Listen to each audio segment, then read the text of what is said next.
Neil, bienvenue au podcast. Merci beaucoup. Merci de me recevoir. Merci à Bonjour Québec de présenter l'épisode et la saison. Et aujourd'hui, on voulait boire. Donc, Unopol, qui est une agence de vin et d'artisans nature, nous a proposé un vin blanc. C'est le Hals du Sceau de l'Ange. Et la description du vin est ici. C'est un assemblage de chardonnay, de chenin et de sauvignon blanc qui a tout pour te mettre à l'aise. Et le but, c'est que tu sois à l'aise, Neil. Oui, c'est... Voilà. Merci. Merci à toi. Santé. Santé.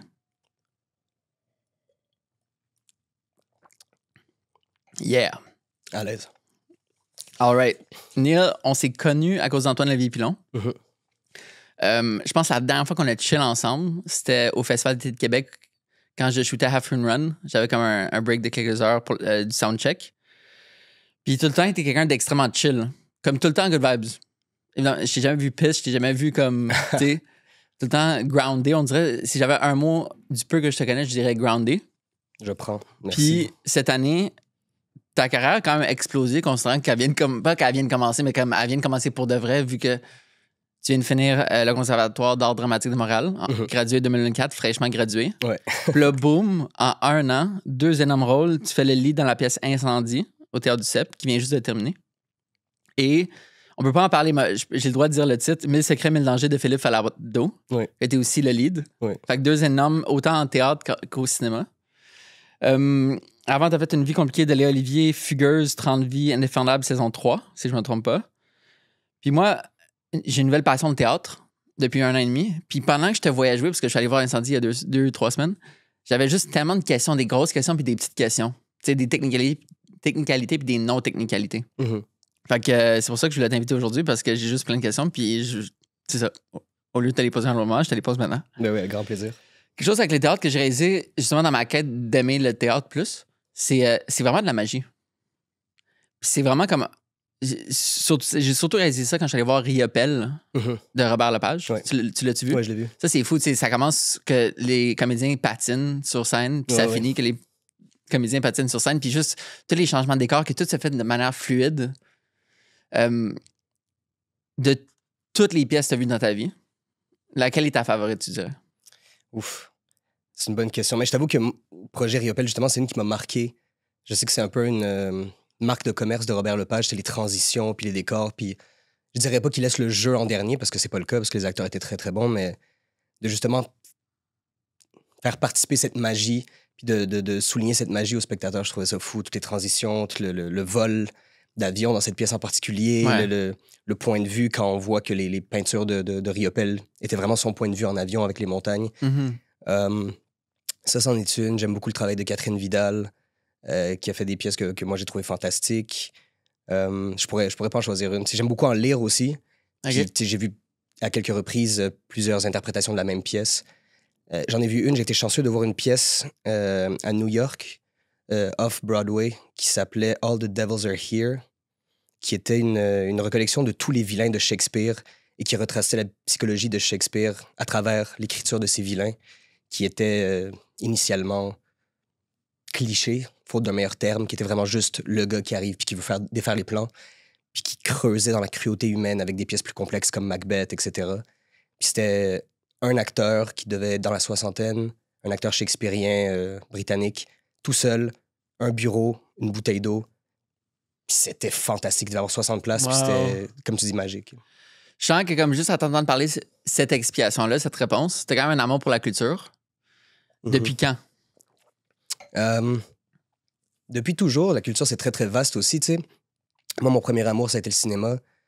À travers ma mère qui me montrait des vieux films de l'âge d'or hollywoodien, tu sais, Casablanca, tout ça. Puis c'est relativement récent que je m'intéresse, pas que je m'intéresse, mais que j'ai une plus grande emprise sur la culture d'ici. Puis plus je creuse, plus ça me fascine de voir l'abondance de talents qu'on a, puis de variété de talents. Fait que je dirais depuis toujours, je m'intéresse à la culture parce que ça nous émerveille, ça nous ramène à l'ordre. Je trouve que c'est un bon outil pour tuer notre ego. Fait que depuis toujours, mais depuis quelques années, surtout la culture québécoise qui me fascine. C'est fou, je suis en train de regarder la série Cold War sur Netflix.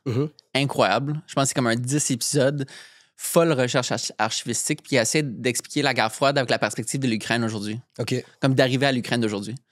C'est pas comme un Cold War de comme vraiment juste historique, mais vraiment avec un shift dans le temps continuel de comme, OK, aujourd'hui, il recule, aujourd'hui, il recule. Ouais. C'est vraiment, tu sais, j'adore l'histoire puis j'adore la géopolitique, mais il parle à quel point il y avait une obsession avec l'arme nucléaire dans la culture américaine dans les années 50-60 parce qu'elle veut pas, t'en entends constamment parler. Ouais. Fait que non seulement il y avait beaucoup de communication gouvernementale de comme voici comment se protéger en cas d'une attaque. Tu sais, t'avais des exercices, t'avais des shelters, t'avais des exercices contre une bombe nucléaire. Puis aussi dans les films, tu sais, évidemment, les Soviétiques sont devenus les méchants. Cette crainte aussi. Puis c'est fou comment... Mettons, je suis allé voir L'Esclave de Noël cette semaine, un nouveau film de Noël, qui est exactement un miroir de qui nous sommes aujourd'hui, perte de tradition familiale, changement climatique qui cause qu'il n'y a plus de neige. Fait que c'est fou comment la culture, c'est juste un miroir qu'on crée pendant qu'on est en train de la faire. Absolument. Puis tu sais, avec une amie à moi, une amie et collègue, on se questionnait beaucoup sur le devoir d'un artiste en général, etc. Puis je trouve que l'art fait sa job en soi quand elle miroite la société puis qu'elle ne fait qu'exposer ce qui se passe dans la société actuelle. Puis c'est pour ça que ça me fascine toujours quand les gens sont un peu outrés puis dire on ne devrait pas montrer ça, on ne peut pas montrer ça, on ne peut pas parler de ça. Je suis comme, si on en parle, c'est parce que ça se passe. Puis le fait de dénier cet accès-là à cette conversation, ça devient de la censure sans équivoque. Tu sais, c'est quoi la limite de la censure selon toi? J'ai pas la réponse pure et dure, mais je pense que tu ne peux pas croire à la censure et à la liberté d'expression en même temps. Ça, c'est sûr. Donc, si tu dis être pro-liberté d'expression, je pense que c'est Oscar Wilde qui disait je vais peut-être pas être d'accord avec ton avis, mais je vais défendre jusqu'à ma mort ton droit de le dire. Puis ça, c'est quelque chose par lequel je vis. Puis je veux aller voir des films, des pièces. Je veux avoir des conversations avec des gens qui ne sont pas du même avis que moi. Ouais. Ça m'intéresse pas de faire chambre d'écho et de parler à des amis que je sais qui ont le même avis que moi. Tu sais, ça m'intéresse pas. Je peux avoir ces débats imaginaires dans ma douche, comme on le fait tous. Tu sais. J'aime au contraire la confrontation. J'aime aller parler à quelqu'un qui n'est pas du tout du même avis que moi. J'aime sortir d'un film et parler avec mon ami avec qui j'ai été puis qui me disent ah ouais, moi j'ai vu ça de cette façon. Je fais oh, pas du tout, pas moi, du tout. Puis c'est là que je trouve que c'est intéressant, tu sais. Donc, je crois pas à la censure du tout, d'une certaine façon. J'ai tout le temps été investi tellement émotionnellement dans les débats que je détestais les débats. Dans le sens, quand j'étais le plus jeune, j'avais la misère à dissocier les idées de ma personne. Puis là, depuis que, mettons, j'ai commencé à dissocier ça, puis avec toute la lecture, puis avec juste voir différentes perspectives de la vie, j'aime tellement ça débattre parce que j'aime l'exercice de rester calme quand certaines personnes peuvent devenir explosives. Ouais. Puis vraiment de comme, tu sais, pas la science, mais l'art du débat. C'est juste de naviguer, de comme, j'avais pas vu ça comme ça. Tu sais. Puis c'est un peu comme une valse, tu sais. Absolument. Dans toute cette affaire-là de rhétorique, quelque chose de vraiment intéressant quand tu peux admettre que tu ne sais pas et que tu fais juste poser des questions. Puis par moment, justement, quand t'es pas du tout d'accord avec la personne, juste de poser des questions puis de pas attaquer puis de pas devenir, je dirais pas émotif, mais de pas être impliqué émotionnellement, ça devient fascinant de juste faire comme, mon Dieu, je voyais pas du tout ça comme ça. Pourquoi? Mais pourquoi ça? Puis là, je trouve qu'il y a une richesse à ces débats-là, à ces conversations-là, quand il y a un vrai désir de comprendre l'autre. Est-ce que tu trouves que la censure présentement au Québec comme, est au bon niveau? Dans le sens où, est-ce que tu penses que l'art a assez de liberté? C'est une bonne question. Non. C'est une énorme question. Là. Ouais. Ça me frappe dans la face. Non, mais c'est une excellente question. C'est juste que je t'avoue que j'ai pas d'exemple de censure qui me viennent en tête au moment présent, mais je te dirais non, parce qu'il y a évidemment toujours des moments où un producteur ou une productrice va dire comme non, ça, vous pouvez pas faire ça, vous pouvez pas dire ça. Donc, évidemment qu'il y a toujours place à plus de liberté d'expression, surtout à travers l'art, tu sais. Je te parle pas d'un discours haineux sur la rue qui vise à attaquer du monde, mais je te parle d'une forme d'art. Tu sais, on en parle beaucoup, par exemple, dans le stand-up. Ce dont tu peux rire, ce dont tu ne peux pas rire. Puis ça, moi, je suis vraiment d'avis que si tu vas voir un show d'humour, tu dois t'attendre à tout. Puis si t'aimes pas ça, puis tu ne respectes pas les propos qui sont dits, même à la blague, évidemment, t'as le droit de partir, t'as le droit de ne plus racheter de billets puis de ne pas aimer, mais je pense pas qu'on devrait flageller cette personne-là sur la place publique et dire « N'allez pas voir ce show-là parce que je suis pas d'accord avec ça. » Puis, ouais. C'est un safe space. Ça devrait l'être, en tout cas. Mettons, j'ai réfléchi à voix haute, la blague sur une des dernières sorties publiques de Donald Trump avant l'élection, la blague sur Porto Rico. Ouais, l'humoriste qui avait... Ouais. Mettons, est-ce que tu penses que ça a sa blague dans un endroit comme ça? Ou justement, vu que c'était politique, ça n'avait pas sa place? Ou... Ben, je trouve que la blague était évidemment de très, très mauvais goût. Puis je voyais pas le but, tu sais. Je trouve que l'humour peut être une forme d'art, en est une, quand elle est fait habilement. Je trouve qu'elle peut être aussi très, très vulgaire et médiocre quand c'est juste poète, je vais dire la chose la plus offusquante possible pour générer des réactions. Ça, pour moi, c'est pas une forme d'art. Comme l'humoriste en question, là, je me rappelle plus le nom, mais... Ouais. C'est... Déjà, ce cirque américain de politique, à la base, je suis comme, tout ça n'a pas sa place, t'sais. Ils font arriver le candidat présidentiel avec un guitariste en arrière, puis ils sont tous en train de chanter puis de jeter des casquettes. Je fais, de quoi est-ce qu'on parle? C'est vrai que c'est un cirque. C'est complètement un cirque, mais c'est la façon dont ils font les choses là-bas, j'imagine. Puis... Donc, pour revenir à ma première question, donc l'amour de la culture t'a été transmise par tes parents, par ta mère, t'as dit? Ouais. Eux autres sont-ils immigrants de deuxième génération? Ils sont arrivés ici à 30 ans, donc première génération. Ouais. OK. Ouais. Puis est-ce qu'ils consommaient autant de culture en Algérie, right? Oui. Est-ce qu'ils consommaient autant de culture en Algérie? Est-ce qu'ils ont comme pris leur culture algérienne puis l'ont amenée? Parce que la raison pourquoi laquelle je dis ça, c'est que quand je suis allé en Iran, j'ai été invité à donner un cours de français à des Iraniens qui voulaient immigrer au Québec. C'était pas un cours de français comme vocabulaire et tout et orthographe, parce que c'est pas mon fort, mais ils me posaient des questions par rapport à l'intégration. OK, ouais. Est-ce qu'on va pouvoir garder notre culture quand on est là-bas? Est-ce que les gens vont nous respecter? Fait que c'est des questions que, ici, étant dans un pays qui accueille justement plein de personnes, on se pose pas nécessairement la question. On pense pas que les gens qui arrivent se posent ces questions-là. Ouais. Fait que comment t'as entendu qu'ils l'ont vécu? J'ai pas eu de conversation profonde ou longue avec mes parents là-dessus. Là, mais ma mère aussi habitait en France, elle fait ses études en France. Okay. Fait que je dirais plus là-bas qu'elle consommait de la culture. Par rapport à garder sa culture ici, je trouve que c'est tellement vaste comme sujet également. Ouais.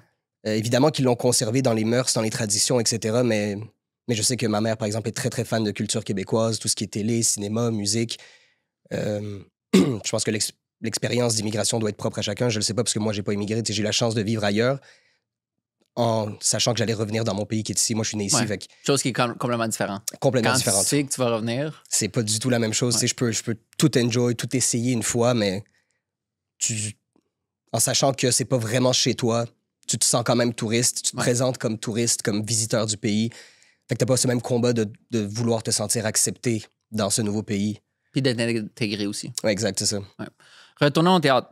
Clenchons le théâtre, parce qu'après, je vais retourner à ces points-là. Yes. Fait que Incendie, qui est une pièce de Wajim Ouahad, qui... les gens connaissent le film de Denis Villeneuve, mais là, qu'est-ce qui vient de se passer au théâtre du CEP? C'est moi, j'appelle ça un remix.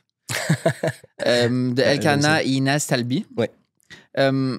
Théâtre du CEP, c'était ma première fois que j'y allais. En fait, j'avais été à la salle derrière pour Émilie Perrault, la suspension consentie de l'incrédulité, qui est comme dans le backstage. 10 sur 10 pour la prononciation sans stumble. Parce que je l'ai venu, fait que là, on l'a dit assez souvent. Théâtre du CEP, c'est tellement dope. Ouais. J'adore la salle, j'adore la couleur, c'est quand même la couleur des sièges, j'adore l'espace, j'adore le fait que tu as de la place à tes jambes. C'est comme on dirait que c'est la crème de la crème du théâtre. Moi, c'est une de mes salles préférées, puis c'était tellement un honneur de faire ma première pièce là. Puis j'ai pas connu cette expérience-là, mais apparemment qu'il y a des années, c'était un théâtre qui était reconnu pour faire du vieux théâtre, entre guillemets. Okay. Beaucoup de classiques, beaucoup de théâtre théâtral. Et puis c'est depuis quelques années, quand les co-directeurs artistiques sont venus en poste, Jean-Simon Traversy et puis David Lahaye, j'ai envie de dire. Ils ont fait une job fantastique. Ils ont vraiment repris les rênes du théâtre avec une vision moderne, une envie de donner accès à la culture à un public plus jeune, une envie de réinventer des affaires puis de prendre des risques. Puis je pense que ces risques-là pay off justement parce qu'on sent un public beaucoup plus jeune dans les salles de théâtre. Mais complètement d'accord avec toi. C'est une immense salle qui se sent tellement confortable en même temps, qui est tellement familière, puis c'est fait sur le large, elle est belle. Tout est... Ouais, c'est vraiment une de mes salles préférées, sinon la préférée. Puis justement, comme on dirait, toutes les pièces sont toutes comme la crème de la crème, sont toutes fresh. Ouais. Même dans le public pour Incendie. C'était tous les âges. On dirait 50-50 hommes-femmes, vieux, jeunes. C'était tellement beau à avoir des expériences qui rapprochent des générations comme ça. Ah oui, énormément. Puis on a aussi eu toutes les réactions possibles sur le spectre de la part du public. Par exemple? Ben, on a eu des matinées scolaires qui étaient très difficiles. Très, très difficiles. Mais le pire là-dedans, c'est qu'on en a eu une en particulier qui était vraiment difficile, tu sais. Difficile, c'est comme les gens qui parlent? Ouais, les gens qui parlent, sortent leur sel, font des bruits, sont pas intéressés, te dorment dans la face, puis les profs qui interviennent pas, tu sais. Ah ouais. Mais bon, ça arrive, puis c'est ça aussi le pari de faire de l'art vivant. Tu sais, t'es confronté au public, autant c'est tellement gratifiant quand t'as des réactions, des gens qui pleurent devant toi, qui rient, qui hurlent. Tu le ressens, mais ça vient avec l'envers de la médaille des fois, il y a du monde qui vont vraiment, vraiment s'emmerder puis te dormir dans la face. Puis là, c'était des enfants, fait que tu peux pas tant leur en vouloir. Ouais, c'est ça. Mais ouais, dans l'éventail de réactions, justement, après ça, on a eu des gens qui sont venus nous voir après le spectacle disant qu'ils ont été bouleversés, qui savaient pas que tout ça s'était passé et se passe en ce moment. D'autres gens qui hurlaient de rire à des moments où on était comme « Ah, on n'avait pas vu que c'était drôle, mais pourquoi pas? Fait que c'est vraiment gratifiant pour ça. Combien de représentations vous avez faites en un mois? En un mois, on en a fait près de 40. Wow! Ouais. Ça, c'est fou. C'est plus qu'une par jour. Ouais. On faisait des 9 shows semaine ça, c'est pendant insane. 2 semaines. Ouais. À part, mettons, la présence du public et le fait que ça soit vivant, c'est quoi la différence pour toi entre le théâtre et le cinéma en termes d'approche? Ouf, c'est tellement différent. Même en tant qu'acteur, on se dit du jeu, c'est du jeu, mais c'est tellement différent dans la technique. C'est une analogie vraiment boiteuse, là, mais je vois ça un peu comme du tennis puis du ping-pong, où est-ce que t'es comme c'est 2 sports de raquettes, oui, mais ça demande pas du tout le même skill set.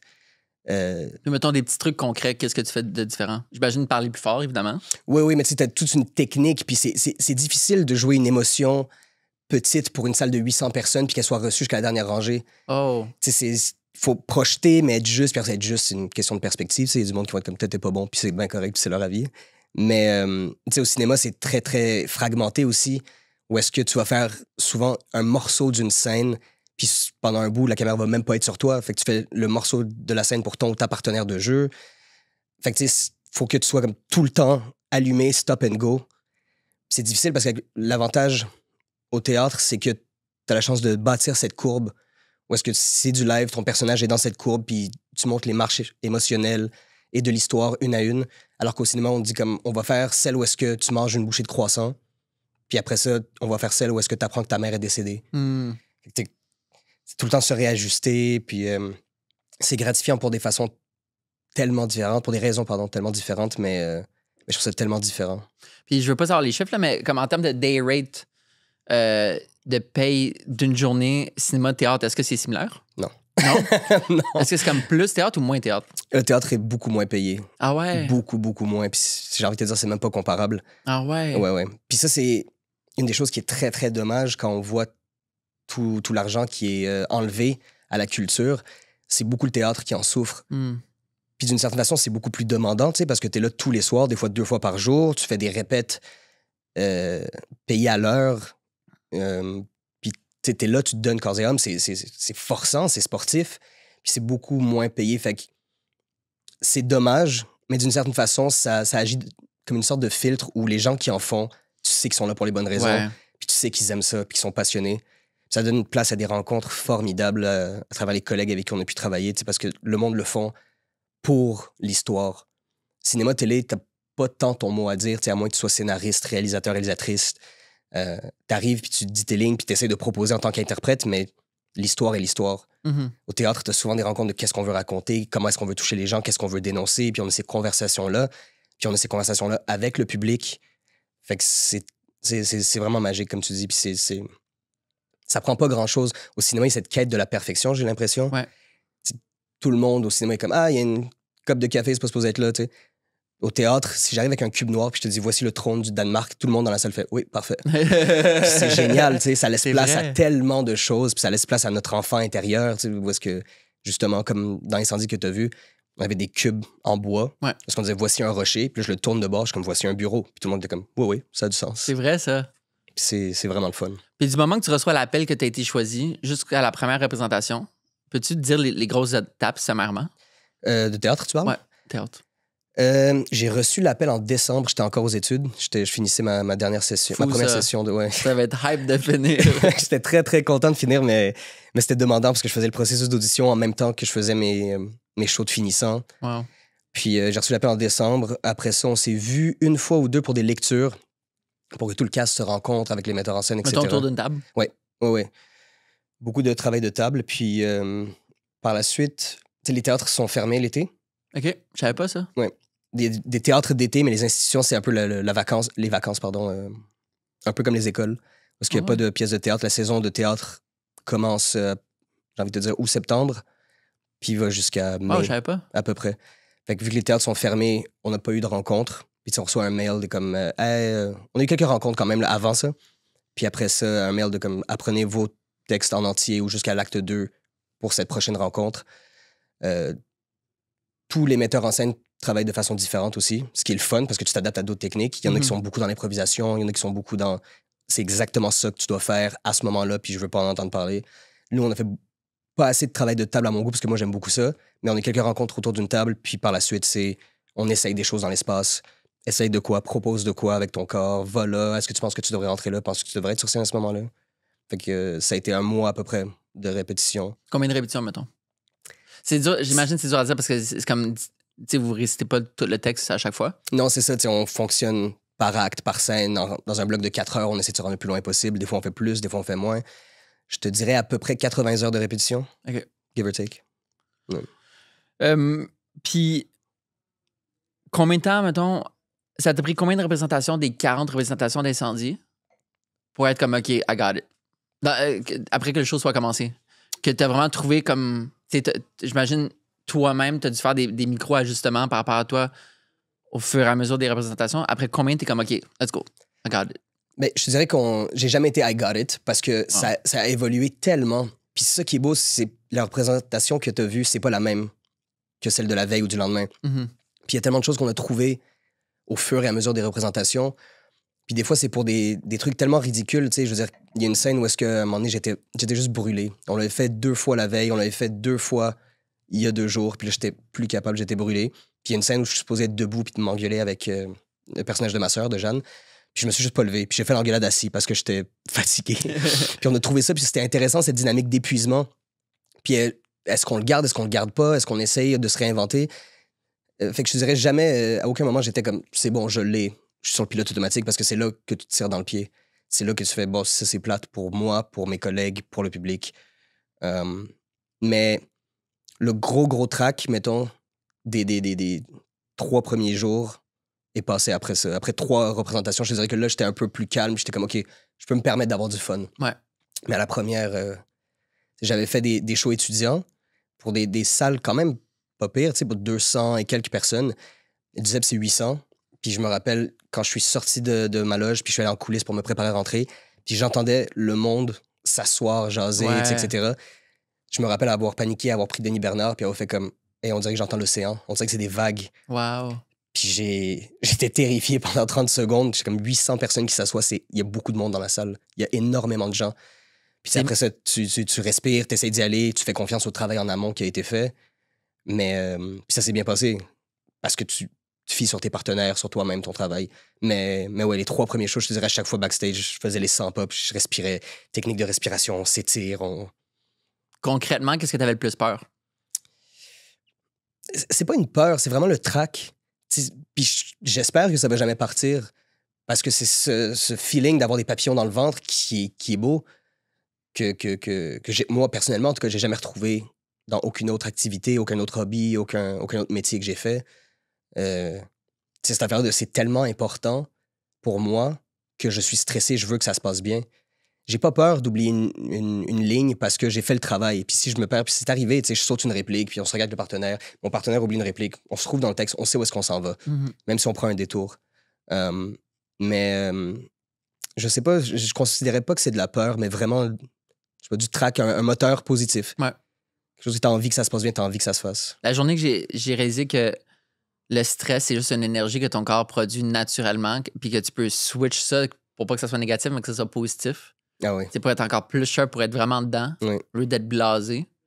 Est-ce que les metteurs en scène sont là à chaque représentation? Non. Ça dépend encore une fois de chaque metteur en scène. Nous, dans le cas d'Incendie, Inès et Elkana sont venus quelques premières. C'est particulier parce que Inès, une des co-metteuses en scène, a remplacé une des comédiennes pour quelque chose, donc elle a joué dedans. No way! Elle a joué dedans à quelques représentations parce que une des comédiennes était sur un autre projet. Wow. Mais elle voulait vraiment le faire. Fait que, tu sais, elle s'est tellement démenée pour faire marcher les 2 horaires. Il y avait comme 6 représentations, je crois, où ça fonctionnait pas. Puis Inès, chapeau à elle, là, parce que c'est super difficile d'arriver quand t'as pas répété avec le reste du cast puis Ben, de faire c'est ça ça. pendant 6 shows. Mais sinon, je te dirais qu'après la première semaine et demie, c'était que le cast jusqu'à la dernière. Où est-ce qu'ils sont revenus pour nous féliciter puis faire la fête. Puis Surtout. un peu. Ouais, c'est ça. Elles sont venues profiter du open bar. Mettons, à la 15e puis ou 28e représentation, combien de temps t'arrives d'avance? Le call time est toujours 1 heure d'avance. Fait que t'es obligé d'être là 1 heure à l'avance. Il y a du monde que ça leur prend moins de temps de se préparer. Fait que s'ils arrivent 45 minutes, c'est pas la fin du monde. Moi, j'aime arriver 1h30 à 2 heures d'avance parce que j'aime ne pas être stressé. Puis je trouve mon confort dans la routine, le rituel. Donc, j'arrive 1h30 à l'avance à peu près. Généralement, je me fais un café, je prends le temps de me déposer, juste respirer, après ça, je vais m'étirer, m'échauffer vocalement, physiquement. C'est quoi, mettons, des exercices? Tu veux que je les fasse? Mais tu fais-tu des jumping jacks, mettons? Je pourrais. J'en fais pas des jumping jacks spécifiquement, mais tu sais, beaucoup de yoga, entre guillemets, parce que je suis pas du tout expert. Mais vraiment étirer le corps, te mettre par terre, allonger ta colonne, etc., pour que tes muscles soient détendus. Ça peut être un petit jog autour de la scène, quand il n'y a personne. Ah ouais? Des push-ups, des trucs comme ça, juste pour comme laisser le sang aller, puis comme... Est-ce que tout le monde fait ça? Non. C'est commun, mais pas tout le monde qui fait ça. T'as des exercices de réchauffement qui sont plus classiques théâtraux, je te dirais. Ou est-ce que c'est par rapport à la voix, par rapport à tes cordes vocales, tes muscles faciaux, etc., pour la diction. Mais moi, j'aime ça arriver, pas fatigué, mais avec une espèce de détente physique, un peu comme un athlète qui va courir un peu, s'échauffer avant de rentrer dans une game pour avoir le second souffle. Puis, ouais. Puis après les étirements? Échauffement vocaux, retourne dans la loge. Au théâtre, on fait notre propre maquillage. Donc, moi, j'aime me réchauffer avant de me maquiller, je me maquille, etc. Puis au début, je te dirais, c'était assez comme reste dans ma loge, reste concentré, pense à ça. Puis au bout de la 2e semaine, tu finis dans la loge d'un autre comédien, puis là, tu ris autour d'un thé, puis là, tu prends une tisane, puis t'es comme, oh, 5 minutes, OK, let's go. Mais ouais, puis j'imagine que ça dépend des gangs. Comme je te dis, c'était ma première pièce, moi, puis c'était un cast formidable, fait qu'on s'entendait excessivement bien, puis on avait beaucoup de plaisir. Donc c'est ça, réchauffement physique, vocaux, petite tisane, puis on y va. Il faut le dire, ce rôle-là était très colérique pour toi. Un peu comme vrai Antoine Lévy-Pilon dans Mommy. En termes d'explosion, c'était très explosif. Shout-out Antoine. Ouais, shout-out Antoine. À quel point c'est drainant? Oh, excessivement. Il y a une belle leçon là-dedans. En tout cas, moi, je trouve, c'est tellement drainant être en colère. C'est tellement drainant. Puis même de la colère simulée. Je trouvais que c'était un bel apprentissage à ce niveau-là parce que quand j'avais plus d'énergie pour être en colère puis être craqué, il y avait tellement une couche d'épuisement puis de tristesse qui sortait. Puis on dirait que j'arrivais à comprendre un peu plus facilement toutes ces couches d'émotions qui sont sous la colère. Wow. Parce que je trouve un peu la colère un peu comme les couleurs. Tu sais, t'as tes couleurs primaires. La colère n'est pas une couleur primaire. C'est quelque chose qui est mélangé de beaucoup d'affaires. Wow. Puis là-dedans, c'était une belle exploration de voir qu'il y avait de la tristesse, beaucoup, beaucoup de peine. Tu sais, dans ce personnage qui est essentiellement un petit garçon, même s'il a 22 ans, tu sais, c'est un petit garçon qui a de la peine parce que sa mère lui a jamais parlé. Il pense que sa mère l'a jamais aimé. Il se sent trahi. Il se sent abandonné par sa mère, sa sœur. Il se sent insuffisant parce qu'il arrête pas de répéter « je suis pas cave, je suis pas cave ». Il veut toujours se prouver parce qu'il est blessé, parce qu'il est insécure. Puis tout ça, mélangé ensemble, ça donne cette couleur de colère que mon personnage avait. Wow. Puis mettons, à part les faits concrets de l'histoire de ces personnages-là, qu'est-ce que tu as appris sur la colère d'un point de vue humanitaire? Ben, qu'elle est pas nécessaire, mais qu'il faut la vivre, en tout cas, quand elle est là, tu sais. Je parlais justement avec Sabrina Bégin-Terreda, qui joue ma sœur, que je trouve géniale puis brillante, puis elle qui me parle beaucoup de vivre ses émotions, etc., incluant la colère. Si tu la ressens, c'est qu'elle est nécessaire à vivre, de pas la mettre en bouteille, parce que justement, quand ça explose, c'est toujours laid. C'est toujours avec des conséquences beaucoup plus graves que ce qu'on aimerait propager. Puis justement, tu sais, que cette colère, il y a des façons saines de la vivre. Il y a des façons saines de l'exprimer. Puis c'est justement pas en la gardant à l'intérieur. Hmm. Fait que, ouais, c'était vraiment une belle exploration. Puis j'étais assez bien entouré pour avoir ces conversations avec des artistes brillants qui permettaient ce dialogue. Puis, mettons, après une représentation, comme t'allais te coucher. Ouais. Comme tu faisais rien après, t'étais juste comme. Ça dépend des fois. Ça dépend des fois. Je sais que certains acteurs, actrices, ils sont très militaires dans leur programme. Tu sais, si on joue le lendemain, moi, je vais me coucher, etc., etc. Moi, je trouve ça sain des fois de souffler. Puis de pas justement vivre en ermite, puis être comme, hey, vous me verrez pas pendant 3 mois. Des fois, j'avais besoin d'aller prendre un verre puis de rire beaucoup plus que de 8 heures de sommeil. Surtout dans un texte comme ça qui est lourd à porter, qui est difficile à porter parce qu'on parle de sujets très, très lourds, on parle de sujets qui sont violents, qui sont pas drôles à répéter fois après fois quand on parle de crimes de guerre, de violence envers les femmes, de viol. C'est pas drôle de répéter ça tous les soirs, des fois à 10 heures du matin, devant des étudiants secondaires. C'est pas drôle. Fait que des fois, t'as besoin de rire, t'as besoin de faire des jokes immatures, t'as besoin de sortir, prendre un verre puis de laisser aller. Donc, ça dépendait des soirs. Puis j'étais mal influencé par certains de mes collègues, justement, qui insistaient des fois un peu trop, puis je me suis laissé tenter. J'avais justement lu un livre, Rest Why You Get More Done by Doing Less. OK. C'est pas comme d'être paresseux dans la vie, mais de justement l'importance de peut-être des fois ta tête, ton corps, peut-être t'as besoin de repos, mais des fois ta tête a juste besoin de te déconnecter puis d'aller voir des amis. Tu sais. Moi, je suis extraverti, je me ressource avec des amis. Puis ça fait tellement du bien de justement, même après une grosse journée, même si t'es fatigué, de juste aller rire une couple de blagues avec des niaiseries, c'est tellement rafraîchissant. Définitivement. Puis je suis entièrement d'accord avec ça parce que le repos psychologique, des fois, passe par autre chose que le sommeil. Puis c'est ça, des fois, c'est juste d'être avec tes amis, de rire un peu, de penser à autre chose, regarder un film, mais avec du monde, pas tout seul sur ton sofa. Mm-hmm. Je trouve ça vraiment important. Autant que le repos physique, sinon plus. Ouais. J'avais lu dans une entrevue que la pièce se veut comme un peu un remix féministe de l'œuvre originale. En quoi, concrètement, ce remix féministe pas a vu le jour, mais c'est concrétisé? Mais je pense que c'est parti surtout du point de vue des deux metteurs en scène qui sont des femmes puis qui voulaient vraiment adresser la question de la violence envers les femmes lors des situations de guerre et à travers l'histoire, peu importe le pays, parce que, par exemple, dans Incendie, le pays est jamais nommé. Ouais. C'est fou, ça pareil, hein? Ouais. Mais tu sais que dans la version originale, dans la version de création, ouais, je dis parce que Reda Guérini, qui jouait mon père, lui fait partie de la création originale. OK. Il jouait mon rôle. No way! Ouais. Fait que c'est comme un peu un beau moment full circle. Fait que on avait accès, merci beaucoup. On avait accès à plein de pépites d'informations. Il était là pendant que Wajdi l'écrivait, puis il essayait des trucs. Par exemple, le personnage de Simon, qui est un boxeur, ça part du fait que Reda, qui jouait mon rôle à l'époque, lors de la création, il disait mon fantasme d'acteur, c'est de jouer un boxeur. Wow. Juste pour ça. Wow. C'est plein de trucs cool comme ça. Puis lors de la création, justement, ils ont essayé de nommer l'armée libanaise, l'armée israélienne, puis ils trouvaient que ça perdait tout son poids. Il n'y avait plus aucune force au texte de ce que Reda me dit. Donc, ils ont scratché tout ça. Puis je pense que c'est une des raisons pourquoi ça a été un classique en 20 ans. T'sais. Ça fait juste 20 ans que la pièce a été jouée pour la première fois, puis on voit déjà ça comme un classique contemporain. Ouais. Mais pour revenir à ce que tu disais par rapport à la vision féministe de la chose, c'est que je pense qu'ils ont essayé de mettre l'emphase justement sur la violence subie par les femmes et non pas at large de la guerre, fait des dommages physiques. On a perdu une maison, on a perdu... Je pense qu'ils ont vraiment mis l'emphase là-dessus, puis ça a été brillamment interprété par Dominique Pétain, qui pour la première fois jouait toutes les Nawal, parce qu'à l'époque, à la création, il y avait Nawal à 14 ans, Nawal à 16 ans, joué par différentes actrices. OK, je comprends. Puis c'était bien fait pour elle dans l'exécution, de comprendre quand elle transitionnait vers une autre période de sa vie. Ouais. Est-ce que jouer, mettons en live, ça demande beaucoup de concentration? Comme, faut-tu vraiment que constamment tu reviennes, t'es comme, OK, non, concentre-toi, let's go. Ouais. Puis je pense que la concentration est un muscle aussi, qu'il faut travailler. Fait que oui, c'est sûr que pendant 2h20, il faut que tu sois on. La seconde que tu te laisses, que tu t'égares ou quoi que ce soit, ça se ressent.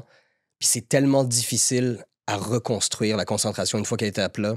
Si tu te laisses expirer puis t'es comme, oh, je rentre pas pendant 2 scènes, c'est bon. De revenir sur scène chargé. C'est ça, chargé, c'est ça le bon mot. Ouais, c'est difficile. Il y en a qui sont sûrement capables, je préfère, moi, rester concentré tout le long. Je suis capable de me détendre, mais de regagner cette charge, ça me demande beaucoup plus d'efforts et d'énergie que de la maintenir. Ça t'est arrivé souvent pendant les 40 représentations de déraper mentalement? Vers la fin, un peu, avec l'épuisement, tu sais. Ouais. Vers la fin, il y a des moments où est-ce que c'était vraiment... Mon corps était à bout. Puis des fois, je me perdais. Tu sais, surtout les moments où est-ce que je change de costume, je suis hors scène, on me voit pas. Fait que Ouais, c'est ça. je suis un peu plus lent que d'habitude. Je suis comme, OK, on y va, let's go. Ouais. C'est arrivé quelques fois, mais vraiment, une fois que tu es connecté sur l'autre, puis j'ai eu la chance d'avoir des partenaires de jeu brillants, une fois que tu restes connecté sur l'autre personne, ça va. Puis là, faites-vous une tournée? Mhm. Comment ça se passe une tournée de théâtre? Je vais le découvrir. C'est comme... Non, mais j'en ai fait une avec le conservatoire, donc Ouais. c'est à peu près mon expérience. On a eu la chance avec le conservatoire d'aller en France puis d'aller faire une tournée pendant 3 semaines. Ça se fait plus, malheureusement. On était la dernière classe à avoir fait ça, puis on est vraiment chanceux. Ils vont quand même en France, ils jouent à Avignon, ce qui est génial, mais Insane. la tournée, ça a été une expérience formidable. Puis en tout cas, nous, de la façon que le calendrier est fait, dépendamment des villes, parce qu'on joue aussi les environs de Montréal. Ouais. Tu sais, Terrebonne, Laval, Blainville, etc., qui est pas si loin, qui est presque comme jouer à Montréal. Donc, tu peux te rendre avec tes propres moyens ou rejoindre la crew au théâtre puis partir ensemble. Il risque d'avoir, la journée même un peu plus tôt, le fait de s'adapter aux nouvelles dimensions. Ouais. Parce que tous les théâtres sont faits différemment. Donc, des fois, on est habitué chez Duceppe de faire le tour pour chanter de loge en loge. Peut-être que des fois, il faut passer par des escaliers, prendre un ascenseur pour sortir de l'autre bord. Ça va être plus fatigué. Ouais, c'est ça. Mais je vais avoir des jours de congé entre, donc je le prends. Mais c'est vraiment intriguant, de s'habituer à une nouvelle scène. Des scènes qui sont plus petites que Duceppe. C'est pour ça qu'on avait l'espèce de petite patinoire blanche sur scène. C'est parce que ça, c'est la plus petite salle qu'on va jouer de cette dimension-là. Donc, il fallait s'habituer en prévision de. Et puis, c'est ça, je pense, de juste faire des tests d'éclairage, tests de son, etc., puis de jouer pour un nouveau public. Puis, y a-tu des moments de la tournée que vous allez vraiment partir sur la route? Ouais, on va à Gatineau, etc., mais on va aussi sur la Côte-Nord. Ça, No j'ai très hâte. Ouais. Insane! Très, très hâte. C'est ma première fois, puis j'ai hâte de découvrir un nouveau public aussi, puis de... C'est vrai. J'allais dire d'exporter, mais non, parce que ça reste local, mais tu sais, d'amener la culture partout, cette culture-là, en tout cas cette pièce-là, partout au Québec, parce que le Québec, c'est pas juste Montréal, justement. Ouais. Puis de rencontrer de nouveaux publics. Là. J'ai l'impression qu'il y a une soif, justement, de ce nouveau public qui est loin sur la Côte-Nord parce qu'ils n'ont pas la chance de voir beaucoup de... Tu sais, si j'étais à la retraite ou si j'ai moindrement plus de temps que si je travaillais 9 à 5, c'est sûr que j'irais tout le temps, partout. Puis, comme je te dis, j'en ai pas fait des tournées ici, mais je parlais avec des collègues qui ont du métier derrière la cravate, comme Dominique Pétain, comme Denis Bernard, puis il semblait dire sans équivoque que certains publics un peu plus reculés de Montréal, c'est toujours des publics exceptionnels, qui sont tellement contents, justement, de recevoir du théâtre auquel ils n'ont pas accès, puis je sais qu'il y en a là-bas, mais tu sais, des grosses prods de Montréal qui viennent, etc., puis le public apparemment est tellement généreux, ils show up comme ça. Apparemment, des salles de 1200 places sont sold out comme ça. C'est très, très cool à voir. Puis tu te sens la bienvenue, puis tu te sens comme s'ils avaient vraiment envie que tu leur donnes le show. Donc, c'est évidemment motivant, c'est évidemment... Ouais, c'est vraiment passionnant. Simon Gouache, qui est venu au podcast cette saison, il dit que les meilleures soirées de tournée, c'est les tempêtes d'hiver. C'est vrai? Pourquoi? Ouais. Parce qu'il y a comme... Les gens ont comme bûché toute la journée, grosse tempête d'hiver frotté, ils sont là, ils sont contents d'être là, comme un relâchement, tu sais, du stress. Puis là, ils donnent tout ce qu'ils ont parce que ça les réchauffe dans un moment froid. T'sais. J'ai entendu une histoire similaire sur le tournage du film de 1000 secrets, où il y avait une grande communauté libanaise présente dans le cast. Puis une des actrices qui a déjà vécu au Liban, qui a passé toute sa vie au Liban, donnait des cours de théâtre là-bas, puis faisait des pièces. Puis, pendant un bombardement pas loin du théâtre, elle avait un show le soir même, puis elle s'est demandé avec son équipe, est-ce qu'on devrait le faire? C'est mal vu, est-ce qu'on devrait laisser les gens, le monde ne vont pas venir, là, avec ce qui s'est passé hier ou avant-hier, ou peu importe c'était quand. Puis ils ont décidé de faire le show quand même, et c'était tellement rempli que le monde s'asseyait dans les marches, à l'extérieur, sur les genoux des uns des autres pour voir. Puis tu te dis comment tu peux ne pas être romantique à propos de la culture puis du théâtre quand t'entends des histoires comme ça. Tu sais, c'est pas... Ça sonne cheesy si ça sort hors de contexte, mais quand c'est vrai dans des histoires comme ça, puis quelqu'un qui l'a vécu te le raconte, c'est impossible de pas avoir les larmes aux yeux, c'est impossible de pas se dire c'est important ce qu'on fait. Ouais. D'ailleurs, moi, il n'y a pas de phrase qui m'énerve plus au monde que « Hey, on fait juste du théâtre, on sauve pas des vies. » ou Si je pensais qu'il y avait quelque chose de plus important à faire de ma vie, je le ferais. Je dis pas que c'est la chose la plus importante puis que tout le reste est en dessous, Mais je pense que c'est mon arme pour faire avancer les choses, pour faire changer le monde, pour entamer un discours. Puis on se sauve pas des vies, tu le sais pas. Tu le sais pas. Évidemment qu'il y a quelqu'un qui a déjà été sauvé par une chanson, par un film, par une série, par une pièce de théâtre, par une photo, par une peinture. Oui, évidemment, c'est pas comme une chirurgie à cœur ouvert où on fait comme il serait mort si j'avais pas intervenu. Mais tu sais pas l'impact que ça a sur quelqu'un. Ouais. Moi, je le sais que j'ai été profondément touché par beaucoup des œuvres auxquelles j'ai assisté, que j'ai vues, que j'ai consommées, puis qui m'ont, d'une certaine façon, éduqué et forgé en tant que la personne que je suis aujourd'hui. C'est tellement bien dit. Émilie Perrault est venue au podcast. Puis Émilie Perrault, c'est une grande défendeuse de la culture. Puis elle a écrit justement un service essentiel qui, elle a trouvé les études qui prouvent que les arts et la culture sont positifs pour le bien-être mental et physique. Fait que c'est littéralement des études de neuropsychologues à Yale University qui disent quand tu es au théâtre, ça fait ça à ton cerveau et donc c'est bénéfique parce que ça fait ça. Ah oui. Fait que littéralement concret, A plus B égale C. Ah oui, mais je suis complètement d'accord, puis j'ai aucune surprise là-dessus. C'est un peu comme, je suis allé plusieurs fois au Liban. Puis Liban, je dis toujours, c'est la meilleure scène de party parce que ils ont plus rien à perdre. C'est leur moment, justement, un peu comme leur tempête de neige, comme qu'est-ce que tu viens de dire aussi au Liban. Mais après les bombardements d'une journée, tu veux juste te réfugier autour d'un dance floor. Mm-hmm. La religion est mise de côté, malgré toutes les guerres civiles qui sont basées sur la religion. Mm-hmm. Puis c'est littéralement la meilleure scène de party que j'ai jamais vue de ma vie. Puis, tu sais, les underground, les terrasses, c'est hallucinant. Ouais. Même pendant les bombardements, dans le dernier mois, littéralement, je voyais des stories d'amis au Liban qui sont sur des terrasses, bottle service. Tu sais, parce que ils sont fantastiques. Tu vas pas arrêter de faire ça, tu sais. Mais j'ai vraiment une affection particulière pour comme la diaspora libanaise à Montréal. C'est un peuple fantastique. Puis justement, comme tu me dis, j'ai tellement entendu d'histoires comme ça de pendant les bombardements. Tu sais, j'aime tellement notre pays qu'on partira pas, peu importe quoi, puis continue à vivre. Puis c'est un peuple qui a tellement vécu de choses horribles au fil des années, mais ils sont... En tout cas, beaucoup d'amis libanais que j'affectionne particulièrement. Là. La dernière fois que j'étais allé, justement, c'était l'explosion dans le port de Beyrouth. Oui. Puis, tu sais, malgré la révolution que j'ai couverte auparavant, tu sais, la fête continuait, mais là, elle était arrêtée à cause de l'explosion qui a beaucoup affecté les clubs alentour du port de Beyrouth. Puis j'ai fait une série pour le Guardian, Le silence à Beyrouth. Puis c'est là, quand la musique, justement, s'est arrêtée, puis quand les clubs étaient démolis littéralement physiquement par l'explosion, c'est là que j'ai vraiment senti comme une détresse plus que jamais auparavant, parce que c'est comme la seule chose qui nous gardait positive puis nous donnait encore des sourires, on l'a plus. Ouais. Fait que, bon, c'est vraiment dommage. Allons vers le cinéma. En fait, le conservatoire. Ouais. Si tu avais mettons, je reprogramme ton cerveau pour oublier tout ce que tu as appris, mais je te dis, garde une chose, ça serait quoi? Ouh, c'est une excellente question. Je te dirais peut-être les rencontres. Ah ouais, wow. Les rencontres que j'ai faites. Vraiment, ça, j'essaie de pas exagérer, mais c'est vraiment une école qui a changé ma vie. Wow. Parce que ça a brisé des murs d'ego que je pensais pas que j'avais.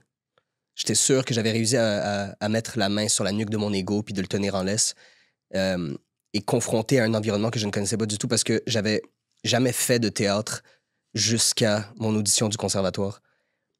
Puis mon audition, ça a été... Je vais prendre Google, pièce de théâtre, pris la première scène que j'ai vue, une take, parce que c'était pendant la pandémie, j'ai fait une take vidéo, je l'ai pas regardée, je l'ai envoyée, j'étais comme... Je voulais juste me prouver que j'étais capable. Puis quand j'ai été accepté, même là, je voulais pas y aller, j'étais comme, je voulais juste me prouver que j'avais ce qu'il fallait. Ouais. Puis après une conversation avec ma meilleure amie, elle m'a dit non, mais tu devrais, t'as rien à perdre, etc. Je fais OK, c'est vrai, au pire, je pars. Puis en arrivant là-bas, j'ai été confronté à des types de personnalités que je pense j'aurais jamais été ami avec eux normalement. Parce qu'ils viennent de plein de strates sociales, mettons? Ouais, j'imagine. Juste des types de personnalités où est-ce que j'aurais peut-être fui ou j'aurais été poli, mais j'aurais été comme c'est pas mon genre de monde.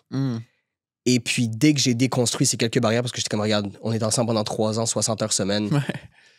On va quand même essayer de bien s'entendre puis de trouver la personne derrière ce masque de voici qui je suis. Puis ça a été des rencontres qui ont changé ma vie, autant en termes des élèves. certains d'entre eux qui sont des gens avec qui je veux travailler, qui sont des gens avec qui j'ai eu des conversations d'une richesse incommensurable, que des professeurs, où est-ce qu'il y a un éventail de manières de jouer, de techniques de jeu complètement différentes. Puis tu prends un peu ici et là, puis tu fais ta propre palette, tu fais ta propre formation avec ça. C'est comme une formation à la carte. Ouais. Où est-ce que tu sais, t'as un tel qui t'enseigne ça, puis t'as une telle qui t'enseigne ça, puis t'es comme ça, j'ai aimé un petit peu, je pense que je suis plus là-dedans, mais j'ai aimé cette partie-là où est-ce que t'as dit ça, puis je vais prendre ça. Puis ça a été... c'est des gens avec qui je garde encore contact, puis je pense que je vais garder contact toute ma vie pour la plupart. Mais ouais, des rencontres vraiment inspirantes. Puis si, mettons, dans les notions plus techniques, si t'enlèves les rencontres... C'est pas la réponse que tu voulais. Ouais, c'est ça. Mais dis-moi la réponse que tu veux, je vais te la dire. Une notion plus technique, tu parles vraiment en termes de technique. De jeu, ouais. Euh, Ou juste peut-être une philosophie, une manière de voir... j'ai deux profs, en fait, profs qui sont un peu devenus des mentors, des parrains, comme on a dit au conservatoire, qui sont Jean-François Nadeau puis Simon Rousseau, qui enseignaient le cours d'impro. Puis, c'est pas impro comme des ligues de bar. Tu sais, on n'essaie pas de punch. On était comme, voici une situation, qu'est-ce que l'autre personne t'inspire, joue avec ça. T'es pas obligé d'être intéressant, juste, sois dans le moment. Puis, une des choses qui m'a beaucoup marqué, c'est viens avec ce que t'as aujourd'hui. Essaie pas de le forcer, essaie pas de te battre contre, essaie pas d'atteindre un but. Là, il faut que je pleure, là, il faut que je crie à cette réplique-là. Viens avec ce que t'as aujourd'hui. Puis si aujourd'hui, t'es complètement blasé, puis t'as des fous rires à chaque 3 secondes parce que t'es explosé de fatigue, ben c'est ça. Puis il y a des choses intéressantes qui vont sortir. Tu connais ta destination, le trajet n'est pas obligé d'être le même. Puis ça m'a beaucoup aidé justement dans les moments de fatigue, de colère. Cette technique-là t'aide dans des jours où, il y a des comédiens et comédiennes qui viennent jouer sur scène. La journée même, ils sont peut-être fait laisser. Peut-être que leur chien est mort. Ouais. Peut-être qu'ils ont eu un accident d'auto, puis là, ils sont en train de penser, mon Dieu, ça va donc même coûter cher réparer mon muffler. Puis il faut que tu joues quand même. Fait que, il y a une colère qui t'habite, il y a une inquiétude qui t'habite, il y a un doute parce que t'es pas sûr de renouveler ton bail. Joue avec ça. C'est en toi. Combat-le pas, utilise-le. Un peu comme le stress, un peu comme ces affaires-là. Tout ça est un moteur pour... C'est vraiment quelque chose qui m'a aidé et qui continue de me nourrir. C'est quoi le cours le plus bizarre du conservatoire? On a combien de temps sur le podcast? Bizarre. Je veux pas cracher sur aucun cours parce qu'ils m'ont tous appris Mais bizarre énormément. positivement, mettons, c'est juste que le réflexe de penser d'une école de jeu, ça soit pas ça. Que ça soit pas ça? Ouais. Parce qu'il y avait un cours de mouvement qui est enseigné par un prof fantastique qui s'appelle Jason Caldera, qui a dansé avec Pina Bausch, qui connaît son métier comme personne. Mais c'est des exercices atypiques, un peu champ gauche, où comme t'as ton diaphragme pour pousser, puis après ça, t'as le plancher pelvien, OK. qui est un peu comme ton deuxième diaphragme pour sortir de l'air, contracter, atteindre des choses, puis c'est essentiellement de la biologie. Mais la façon qu'il avait de l'exprimer, c'est un prof très ésotérique, fait qu'il demandait souvent de respirer par notre anus, il nous demandait de s'imaginer qu'on avait un sexe énorme qui tachait les murs, puis de se rouler les uns sur les autres pour être confortable avec notre corps entièrement. Puis wow! Vraiment un peu le cliché dans un mauvais film d'une école d'art, où est-ce que t'es comme, non... C'est un peu comme caricatural. Ouais, c'est ça. Mais il y avait des choses exceptionnelles qui sont sorties de ce cours-là, mais oui, c'est sûr que les premiers temps, moi, qui a grandi à Saint-Léonard, qui voulait même pas faire l'école de théâtre, puis qui arrive dans ce cours-là, puis il me demande de me rouler à terre puis de pleurer, puis après ça, de passer des larmes au rire, puis du rire à la jouissance devant tout le monde. Je suis comme, ouh, OK, on va l'essayer de bonne foi, mais... Et alors, il y a des choses que j'ai appris là-dedans qui me restent encore, puis qui sont complètement valides. Le Neil avant le conservatoire, puis le Neil après le conservatoire, de combien de pourcentage tu penses que tu t'es amélioré? En termes de jeu? Ouais. 300%. Ah ouais? Ah ouais. C'est qu'avant, j'avais fait quelques petites émissions, mais vraiment sur l'instinct. Pour te dire, ma première agence puis mon premier contrat, j'étais sur Google puis je tapais « Comment devenir un acteur ». Puis j'ai commencé relativement tard parce que tout le monde dans mon entourage, ou presque que je connais, a commencé enfant. Ouais.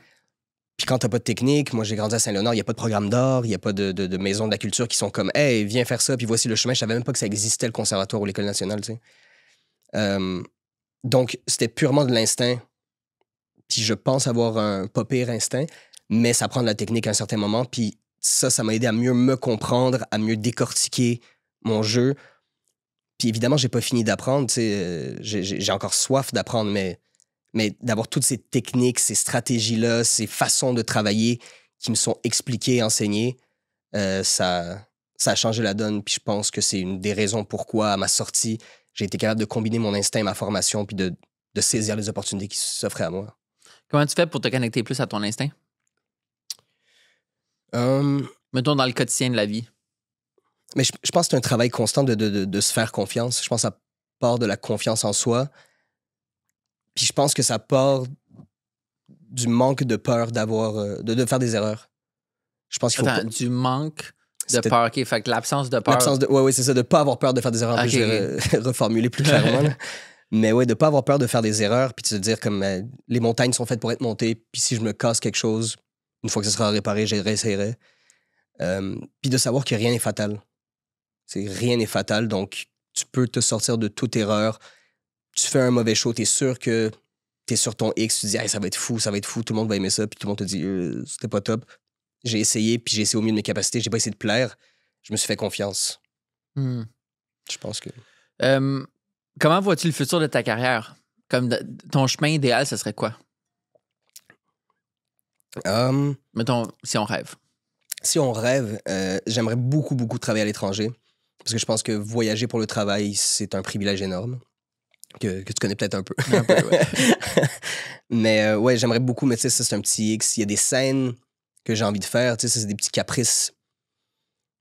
Pour moi, tu sais, j'ai envie de faire un Shakespeare, j'ai envie de jouer du théâtre en Russie parce que je parle pas russe, mais le théâtre là-bas est tellement grandiose. Mais j'ai surtout envie de travailler avec des gens qui m'inspirent par-dessus tout. Je pense pas être dans une position de pouvoir nitpick puis de dire comme non, ça me tente pas de travailler avec toi, oui. C'est pas du tout ça, mais d'avoir le bonheur de dire un oui concret à quelqu'un puis d'être comme man, Joster, j'aime tellement ton travail que pour de vrai, si tu me mets comme arbre en background dans une de tes photos, je vais dire oui. Parce que je veux faire partie de ça. Ouais, je comprends. Tu sais, ça m'inspire. Fait que je veux travailler avec du monde qui m'inspire. J'ai cette liste d'artistes avec qui j'ai déjà travaillé que je considère des gens pour qui je rentrerais dans un mur s'ils me le demandaient, tu sais.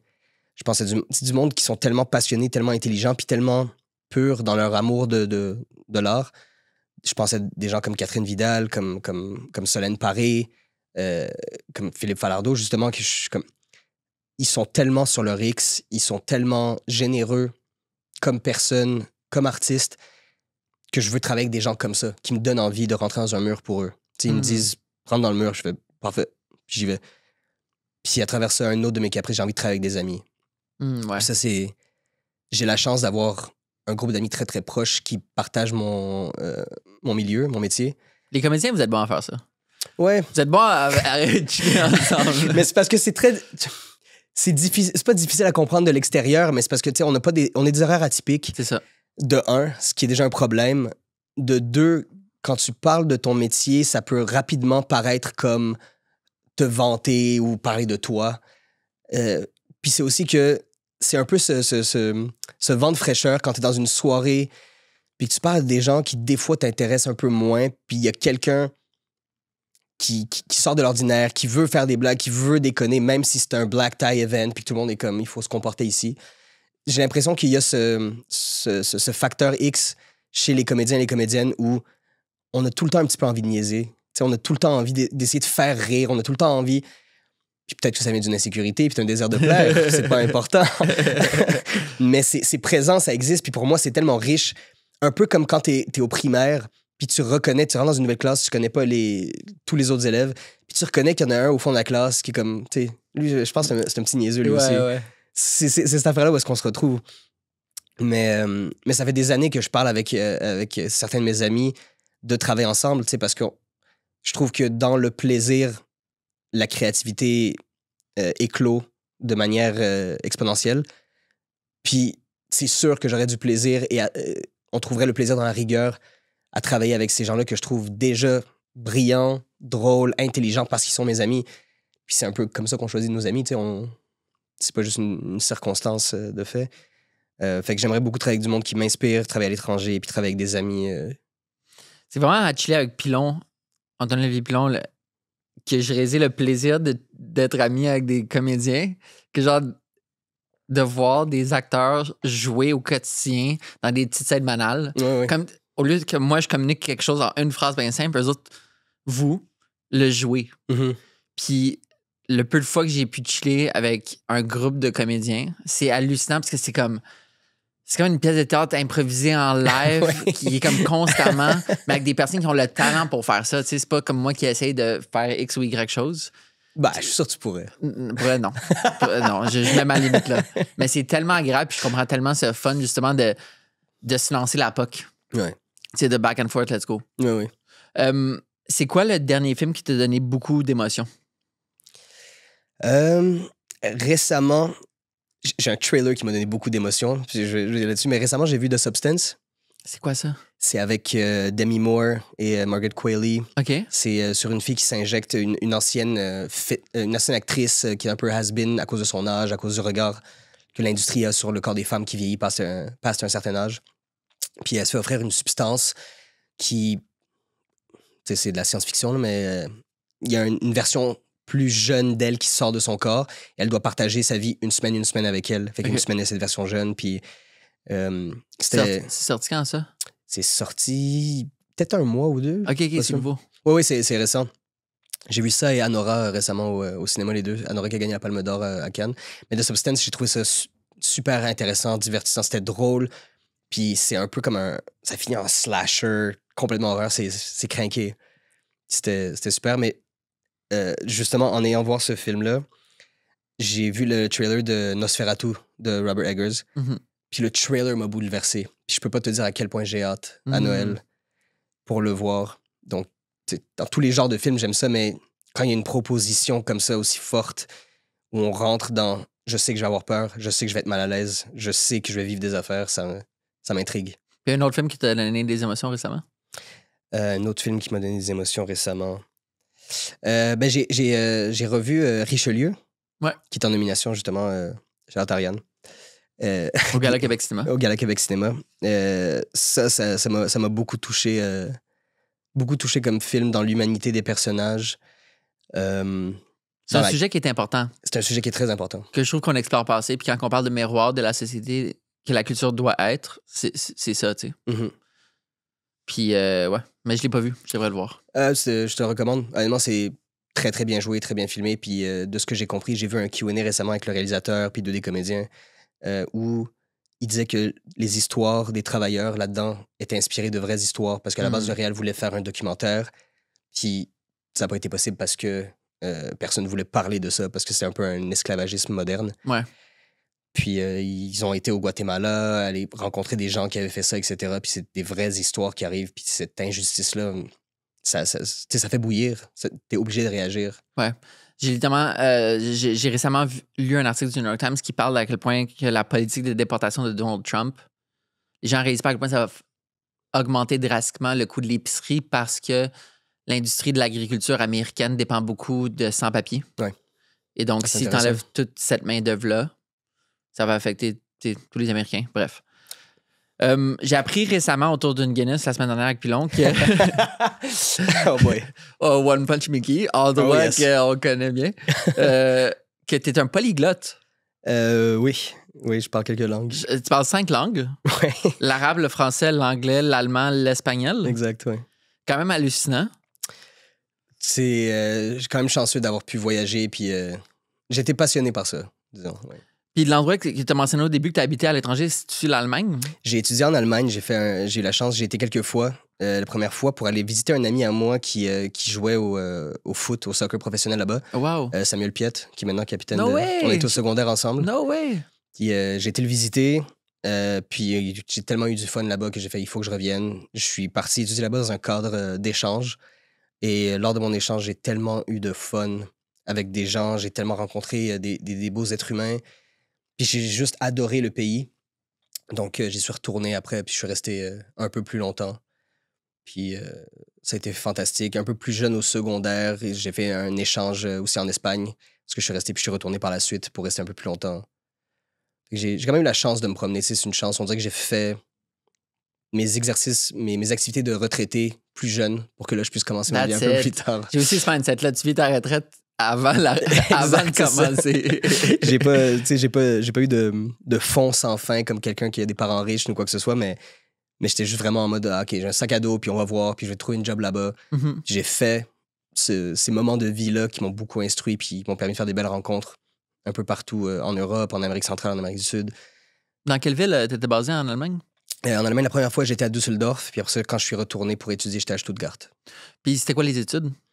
C'était... Le programme à la base? À la base, je suis allé pour un échange parce que j'étais au cégep ici. OK. Donc, j'étudiais l'allemand comme seconde langue. J'ai fait comme une session où ils t'apprennent les chiffres, etc. Mm-hmm. Puis il y avait un partenariat avec une école qui était à peu près de l'ordre du cégep là-bas. Puis après ça, j'ai été vivre chez cette personne qui est devenue un ami pendant un petit bout. Puis je suis retourné les voir plusieurs fois. On a été, après ça, avec cet ami-là, on a voyagé ailleurs, etc. Puis je suis encore en contact avec lui. Ça a vraiment été une belle expérience. Wow. OK, oublie l'anglais. Peux-tu dire la phrase suivante dans les 4 langues, s'il te plaît? Non, tu vas me pointer. La neige est vraiment belle. Non. Tu vas m'exposer. Après ça, je sens déjà les gens critiquer mon accent. Puis... Est-ce qu'il y a eu un moment que être polyglotte, c'était désavantageux? Oh mon Dieu, non, je pense pas. Je pense pas. En tout cas, pas pour l'instant. Sauf dans les moments où est-ce que tu me mets sur le spot comme ça puis je rougis. Non, je pense pas. Parce qu'en fait, moi, pourquoi j'ai voulu apprendre d'autres langues, c'était par peur de pas me faire comprendre. Oh. Fait que, tu sais, même très jeune, j'étais comme, imagine si je rencontre mon futur meilleur ami, ma future femme. Mon futur meilleur ami, j'adore ça. Quelqu'un que comme je m'entendrais super bien avec lui, mais on se comprend pas. Puis je suis obligé de fonctionner avec est-ce que tu veux boire un verre? Tu sais, évidemment qu'on se comprendra pas, puis on n'ira pas à l'étendue de notre relation. Je maîtrise pas toutes les langues. Je fais encore des erreurs dans toutes les langues que je parle, même le français. Ouais. Mais oui, je trouve quelque chose de beau dans vouloir se faire comprendre. Puis donc, je pense pas qu'il y ait de désavantage d'apprendre une nouvelle langue.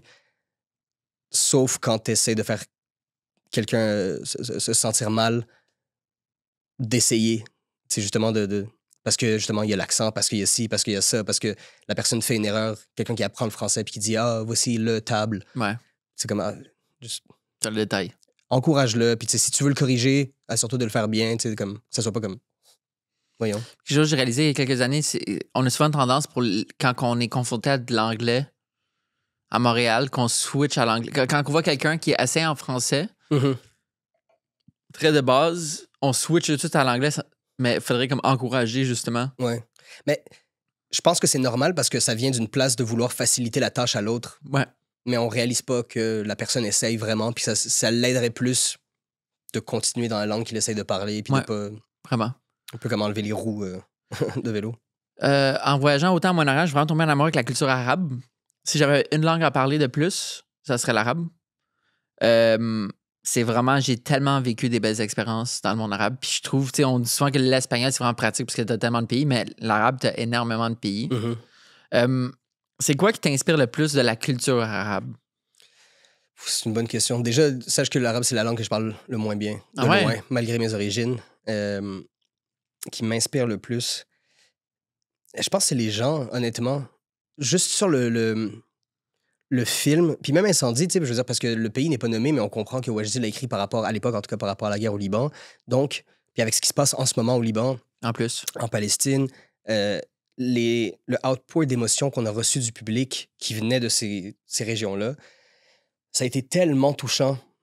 Même quand je te parlais plutôt des matinées scolaires qui étaient difficiles par moment, il y a des fois des écoles qui sont problématiques, disons, qui sont des écoles publiques où est-ce qu'on se dit « Oh, cette école-là, ça va être tough parce que c'est une école rough », entre gros guillemets. Ouais. Moi, j'étais à Saint-Ex, à Antoine de Saint-Exupéry au secondaire. C'était considéré comme une école rough. Donc, si on se pointait au théâtre, le monde était comme « Oh boy », ils vont vouloir déranger. Puis pourtant, ça a été les jeunes les plus attentifs parce qu'ils se voyaient sur scène. Donc, je dirais, ce qui m'inspire le plus de la culture, je sais pas si c'est valable, mais ce qui m'inspire le plus, c'est cette réaction-là des gens qui encouragent. Je peux pas dire le nombre de fois où j'ai entendu des phrases adjacentes à ça fait vraiment du bien de se voir sur scène. Ça fait That's vraiment it. du bien de se voir à l'écran. Bravo, hey, continue. Puis tu sais, moi, je suis d'origine algérienne, mais des Libanais me disaient ça, des Marocains me disaient ça. Puis tu sais, il y a cette affaire-là de, hey, tant que on est là, c'est vraiment beau à voir. Puis là, tu génères de l'intérêt. Et toi, ça te fide en tant qu'artiste parce que tu as envie de générer de l'intérêt, tu as envie de générer des conversations, tu as envie de générer des émotions. Puis quand les gens qui ne vont jamais au théâtre font genre, hey, je vais acheter un billet, tu sais, puis qui sont comblés, c'est hyper inspirant. Une de mes vocations dans la vie, c'est d'éradiquer l'islamophobie. Je veux pas est comme indirectement relié à la culture arabe. Mhm. Qu'est-ce qu'on peut faire pour rapprocher les Arabes des non-Arabes? Ouh, qu'est-ce qu'on peut faire? Je pense que toute solution de paix passe par l'éducation. Je pense que ça passe toujours par l'éducation et le dialogue. Et ça vient des deux côtés. Puis ça, c'est quelque chose qui est très difficile à comprendre quand tu es en position de victime. Encore une fois, je mets des guillemets. Ouais. Mais moi, ayant connu beaucoup de racisme, la confrontation est rarement la solution. Ouais. Puis c'est difficile à dire à quelqu'un qui est victime de cette haine-là, fâche-toi pas. Et qui reste dans les émotions, ouais. Tu ressens ces émotions-là, puis tu leur dis, c'est à toi de l'éduquer. Pourquoi est-ce que je devrais éduquer la personne qui est ignorante puis qui m'attaque de par son ignorance? C'est très, très difficile à demander. C'est une énorme tâche. Maintenant, je pense que, selon mon peu d'expérience de vie, la seule solution que j'ai trouvée, c'est le dialogue puis la connaissance. C'est la culture, partager des cultures. La sienne, comme être curieux de voir d'autres cultures, de comprendre l'autre côté de la médaille. Pour moi, c'est la seule solution qui s'offre à nous. Il n'y a pas de bouton magique, il n'y a pas un documentaire que tu vas voir qui va changer ta vie, mais ça part par là. Tu peux aller voir justement comment ces gens le vivent puis comprendre que tu peux rester en désaccord. Mais je doute que qui que ce soit d'éduquer puis de cultiver, qui a un dialogue avec quelqu'un de différent, soit haineux. Puis pour moi, je pense qu'il y a une piste là. Danny Laferrière dit « La haine prend racine dans l'ignorance ». C'est littéralement ça. Absolument. C'est littéralement ça. Absolument. Fait qu'on a eu un bug technique, on a perdu les 5-7 dernières minutes. À ce moment-ci, je ne sais pas où est-ce qu'on s'est arrêté. Moi non Mais plus. on parlait à quel point CF Montréal, c'est fantastique. Oui. Puis à quel point il manque de hype collectif par rapport au CF Montréal, parce que c'est vraiment une belle expérience. Puis là, t'étais pour dire une anecdote Ouais. de qu'est-ce qui s'est passé avec toi il y a une couple d'années. Ouais, c'est une couple d'années, j'étais avec des amis justement en train de voir le CF qui à l'époque était l'Impact. Demi-finale de Coupe canadienne contre Toronto, qui est un derby, c'est nos gros rivaux. Puis l'ambiance est folle, on est en train de gagner confortable. Patrice Bernier, qui est capitaine à l'époque, met un but, même deux peut-être, si je me rappelle bien. Bref, le stade c'est de la folie. Là. C'est comme Disjoncté. disjoncté. C'est électrique. Puis, bref, on est là. Puis moi, je suis dans une section qui est un peu plus familiale. C'est là qu'on avait réussi à avoir nos billets. Puis j'ai peut-être ou peut-être pas pris quelques verres au courant de la soirée. Puis là, je suis en train de hype up la crowd. Là, vraiment comme si j'étais en section Des ultras. comme si j'avais mon mégaphone. Je suis comme, comment tout le monde? Nanana. Puis le final whistle siffle. On gagne. C'est génial. C'est à l'époque où Didier Drogba jouait puis qui fait une saison. Une légende. Une légende du Le plus foot. grand joueur qui a jamais joué À Montréal, Ouais. même pas proche, oui. De très, très loin. C'est une légende dans le foot mondial pour la Côte d'Ivoire, pour Chelsea, dans la Premier League.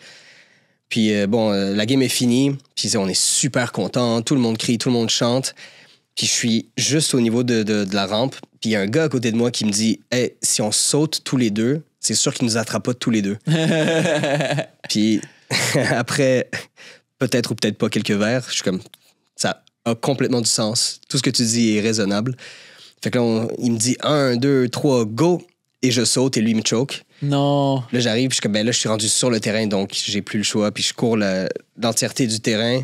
J'arrive près des joueurs qui sont en train de célébrer avec la foule parce qu'ils se rendent en finale, etc. Puis je me fais ramasser par un garde de sécurité. Il me passe les menottes, etc., etc. Puis là, il y a Didier Drogba, justement, qui intervient, tasse les gardes de sécurité. Puis comme, non, mais laissez-le. il me ramasse de la foule, puis j'ai eu la chance de célébrer la victoire aux côtés de Drogba, puis on est en train de sauter, puis les fans sont là, puis moi j'ai mon jersey, puis je suis en train de taper le badge, puis je suis comme yes, yes, yeah, OK.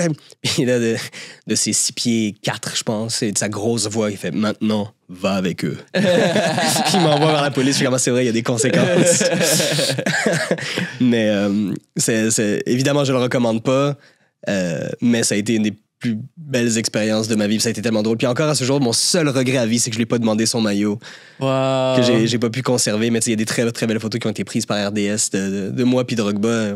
À l'époque, parce que j'étais plus jeune et moins conscient des conséquences de mes actions. C'est fou, je sais pas si tu as déjà vu les Reels ou les TikTok de le garde du corps de Messi. Ouais. Qui était rond comme. Si j'ai bien compris, Messi est un garde du corps qui suit comme le long du terrain toute la game. Puis là, dès qu'il voit quelqu'un courir pour Messi. Ouais. C'est fou l'idolâtrie extrême de même, hein? Ouais. Ben, tu vois, surtout en Amérique du Sud, tu sais, comme Messi est considéré comme un dieu en Argentine. Ouais. Mais en Amérique du Sud, en général, l'ambiance dans les stades de foot, c'est incomparable à quoi que ce soit. J'ai jamais été personnellement, mais les vidéos que je vois, etc., ce qu'on me raconte, les histoires. La Bombonera en Argentine, c'est les fans à domicile puis à l'étranger sont séparés par des grilles avec des policiers. Tu peux pas les mélanger, tu sais. Puis ça, bon, je trouve ça ridicule, là, la violence de fan envers fan, ouais. Mais l'ambiance dans les champs, il n'y a pas une personne qui ne chante pas, qui ne saute pas, qui ne crie pas. Mais oui, c'est fou, la façon qu'ils idolâtrent. Ils sont prêts à aller en prison puis tout risquer pour une photo ou un câlin ou serrer la main de ce gars-là qui joue très, très bien au foot. Ouais. T'as grandi à Saint-Léonard. Yes. C'est quoi tes spots préférés à Saint-Léonard? Parce que je trouve je connais très mal le nord puis nord-est de la ville. C'est quoi les endroits les plus incroyables? Soit café, resto, endroit pour avoir du fun, lieu culturel, lieu sportif. C'est drôle. La question est large. Je sais pas s'ils sont exceptionnels, mais en tout cas, moi, où est-ce que j'étais tout le temps, t'as le café Milano à Saint-Léonard qui est ouvert 24 heures. Petit café italien typique de Saint-Léonard avec des sandwichs toute la soirée qui font la job. Ah mon Dieu, ils sont exceptionnels. Jarry Smoke Meat. That's it. C'est un diner, mais c'est exactement comme tu t'imagines, avec la même madame qui est là depuis 40 ans derrière le comptoir. Super friendly. C'est un diner. C'est hot dog, frites, poutine. Ou est-ce que quand tu reviens d'un bar puis tu retournes à Saint-Léonard, c'est le spot tout arrêté. Le cinéma sur la Cordère des Grandes Prairies, où est-ce que j'ai passé toute mon enfance seul. C'est quoi le nom du cinéma? C'est un Guzzo. OK. Mais c'était le cinéma du quartier. Puis ma première job, comme je te disais, je travaillais au Subway quand j'avais comme 15 ans. Puis à l'époque, j'échangeais des sandwichs gratuits. Les employés du Guzzo étaient en face. Fait qu'ils venaient pour prendre leur sandwich. Puis comme, je voyais leur casquette Guzzo, puis tout ça. Puis j'étais comme, si je vous fais le sandwich gratuit, est-ce que vous me laissez rentrer et voir les films gratuitement quand je veux? Ils sont comme, ouais, deal. Wow. Fait que Guzzo, j'ai passé beaucoup de temps là-bas. Petit cinéma sur la Cordère, qui n'est pas un cinéma extraordinaire, mais c'est celui qu'on a. Puis, ouais, l'aréna Roberto Luongo. Je dirais, en plus, moi, j'étais gardien au hockey quand j'étais jeune. Puis Roberto Luongo, c'était mon idole.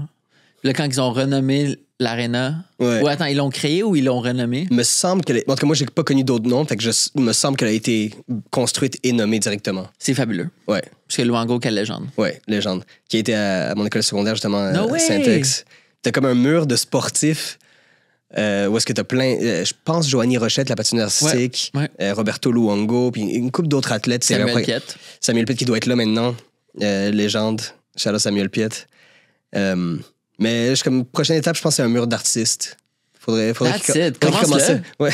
Comment ça? Appeler le directeur puis être comme, c'est bien les sports, puis vous avez un beau programme, mais vous avez créé aussi des artistes.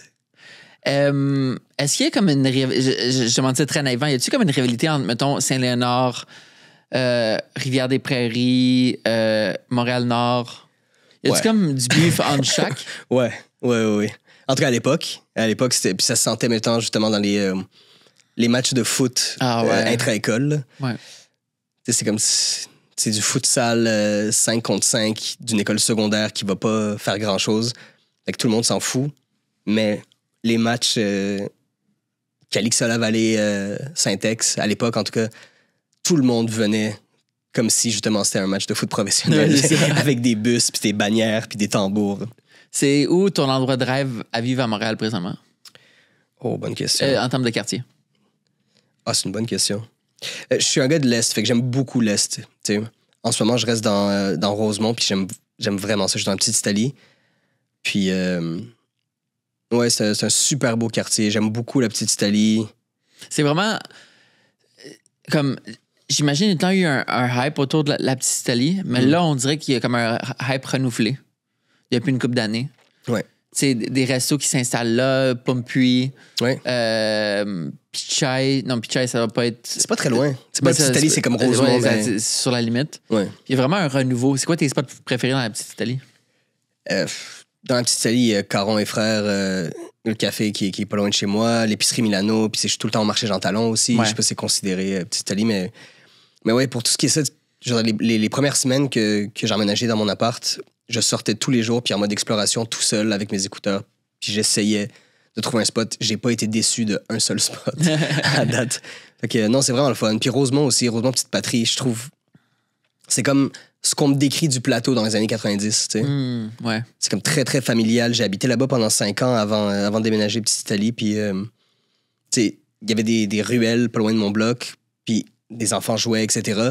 Puis, à travers la fenêtre, t'entendais les mamans qui étaient comme « Hey, c'est l'heure de souper », ou le père qui était comme « Hey, viens t'en manger ». Les enfants laissaient tous leurs jouets là, aller manger.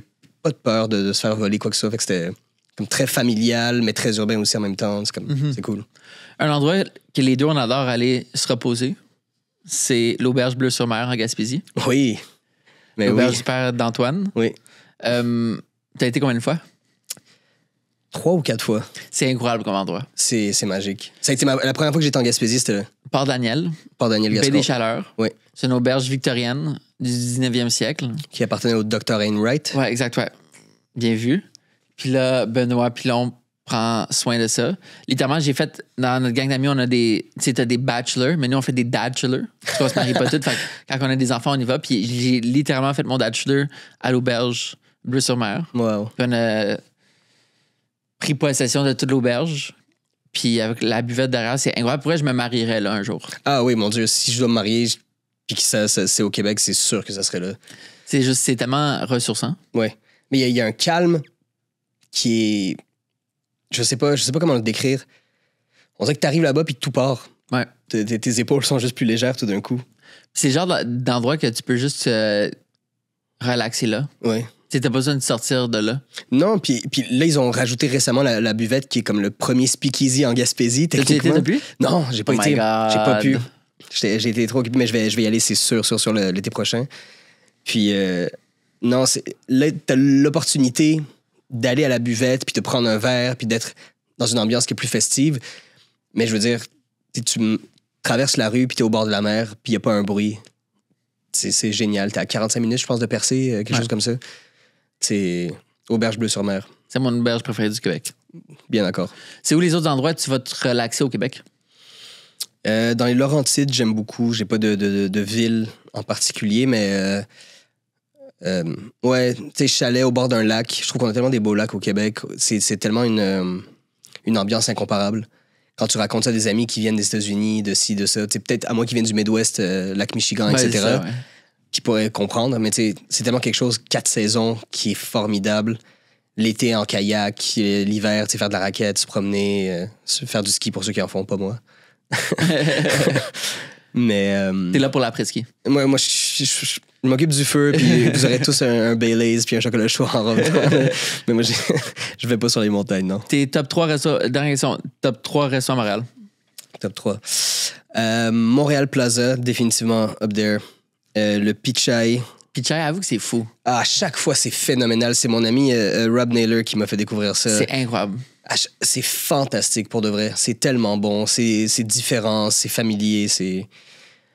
Puis un troisième, je pense pas que c'est le meilleur resto à Montréal, mais le staff est incroyable. L'ambiance est phénoménale. Puis à chaque fois, on est super bien reçu. C'est le Rouge-Gorge. Ouais. Qui est comme une buvette avec une cuisine. Sur Mont-Royal. Sur Mont-Royal. Qui est... Je suis là un peu trop souvent. Je vais pas admettre ça en calme. Ils font-tu de la bouffe, là, au Rouge-Gorge? Ils font de la bouffe au Rouge-Gorge. Le chef qui est André... son nom m'échappe. Je suis désolé, André, si tu vois ça. Mais fantastique, avec des produits locaux, d'une ferme locale. Comme la bouffe est phénoménale. Ça se renouvelle assez fréquemment. Le staff connaît leur stuff en termes de vin, en termes de bouffe. T'es toujours bien accueilli. Tout le monde est super gentil. Puis c'est une bonne ambiance. Ouais. Let's go! Let's go! Vive les bons spots. Bien d'accord. Neil, merci tellement d'être venu au podcast. Man, merci à toi, c'était super agréable. Ton premier podcast. Oui, mon premier podcast à vie. Puis je te souhaite de continuer sur la lancée que tu es présentement. J'apprécie. Depuis le renouveau de le conservatoire. Et on espère te voir soit sur des pièces de théâtre, soit sur des scènes ou dans des cinémas. 2025. 2025. Keep an eye out. Keep an eye out.